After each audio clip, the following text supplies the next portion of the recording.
Welcome to the Late Late Show. I'm your host, TV's Craig Ferguson. Please sit down, relax. Get ready, prepare yourself. Moisten up.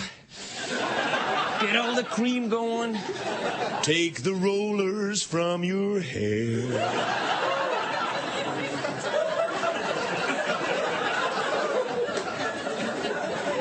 It's Friday. Thank God it's Friday, everybody. I love Friday. It is Friday, isn't it? Yes.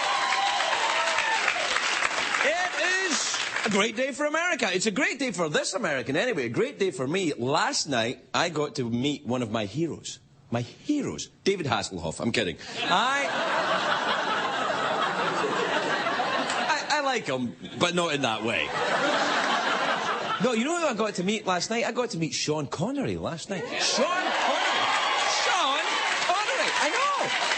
Sean Connery is the world's greatest Scotsman. The greatest living Scotsman, except maybe if you count Shrek. But that's not... Shrek, not technically a man. Ogre. So, Sean it is then. Sean Connery was given the American Film Institute's Lifetime Achievement Award. Sean, I call him now. That's the rule. We're new best friends. He calls me every 5 minutes. We bump tummies. He's my new best friend. That's how fast I roll G-Funk. No, I went to this thing last night for Sean Connery, and it was a big star-studded affair. Frankly, I was surprised to be invited. I think I might have been given Bob Barker's invitation. That sometimes happens accidentally. I get his mail, you know, when I'm rifling through his mailbox, suddenly... discount vouchers on Gold Bond medicated powder, or... Vampire Club of America. I get it. Anyway, I was surprised to get an invitation to this event because, you know, I impersonate Sean Connery on this show a lot. And it's not always flattering. But I think since we're on late, nobody's seen it. I think that's maybe what it is. I think we can safely assume Sean doesn't have a TiVo.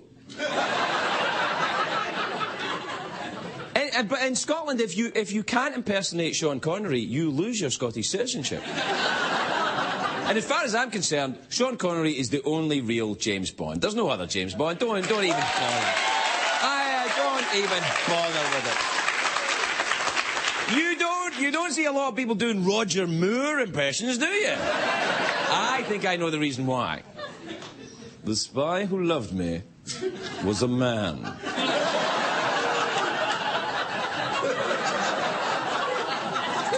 Anyway, there's a red carpet at this event, but I avoided the entertainment reporters by not being famous and going in. That is true. But I went through this special VIP entrance that they had there called the kitchen. I went through all the... I went through the kitchen. They make all the immigrants go through the kitchen. You have to go through it. Sean had to go through it. It was very embarrassing. No, I could start a trend, though, going through the kitchen. You know, the next thing you know, Joan Rivers will be stalking celebrities at the salad crisper. She'll be after them. Or the deep freezer.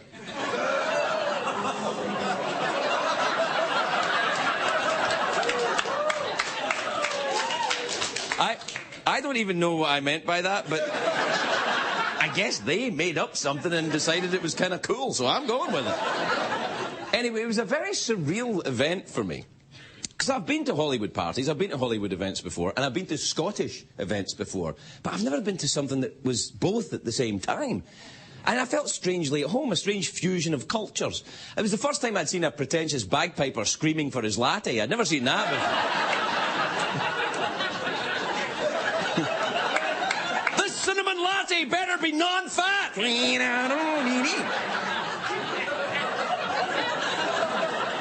I'm lactose intolerant, you cheeky bastard!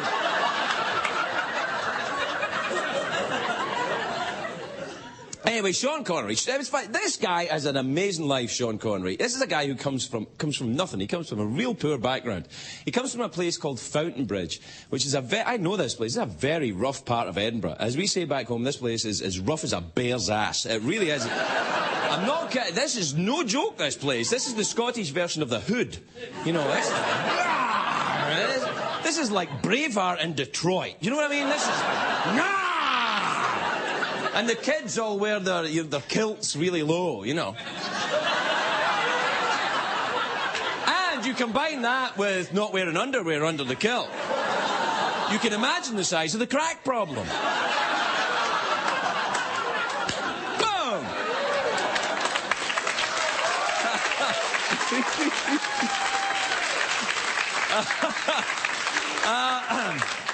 No drugs there, of course, just a crack problem. Anyway, Sean Connery, after he served in the Navy, he was a bodybuilder for a while. He won 3rd place in the Mr. Universe competition. I'd quite like to see the guys who came 1st and 2nd, actually, because he must be pretty gorgeous, let's be honest.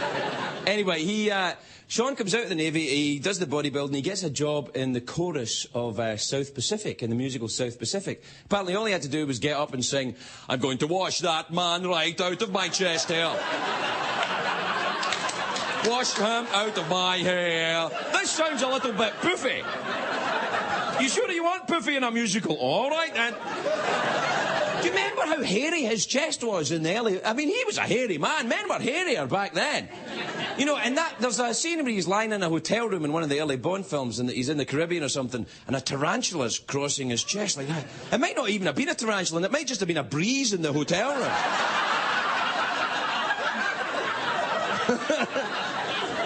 Oh, for God's sake, it's a tarantula! Oh, no, it's all right. It's just a window open. It would be tough for a guy like Sean Connery to break through now. I mean, the studio executives would want him to wax and groom and do that, you know. We're going to do some manscaping, wax the chest, son. But everyone at this thing last night, everyone who was there seemed to genuinely respect and love the man, you know. And you don't get to where Sean Connery is without making enemies, though. And I'm sure he's got plenty of them. I didn't see Dr. No there last night. That's all I'm saying. And the villain that stroked the cat, he wasn't there. The cat was there, though. The cat was there, so no hard feelings. Goldfinger wasn't there. Oh, you know who was there? The little Asian guy that, you know, the assassin. Sean was trying to give his speech, and he's throwing hats at Sean the whole time. Trying to kill... Oh, for God's sake, man, it was 40 years ago. Let it go! Let it go! You read the script, you knew the risks. Anyway, before I'm at this thing and I have to give a speech in honour of Sean Connery, it's the reason why I'm there. That and the free cheesy puffs. So I go... Before you go on stage, they ask you to check this teleprompter thing to make sure everything is correct in your speech. So I go backstage to check my speech on the teleprompter, and there's 2 teleprompter things there. And I'm checking my speech, and Steven Spielberg is checking his speech at the same time. I was very impressed. So I said, "Hello, lovely." I said to Steve, "Well, what are you going to say, you know?" And he said, "Not a lot of people call me lovely." I said, "Well, you are, look at you," I said. Because I thought he was very nice. I thought he'd be, like, you know, surrounded by money and have, like, I don't know, golden pants on or something like that. But he was very nice. We had a very nice conversation. Actually, it was a bit like one of his movies, you know. You started off, you were talking to him, you're like, "Oh, yeah, this is great." And then you're like, "Uh-huh."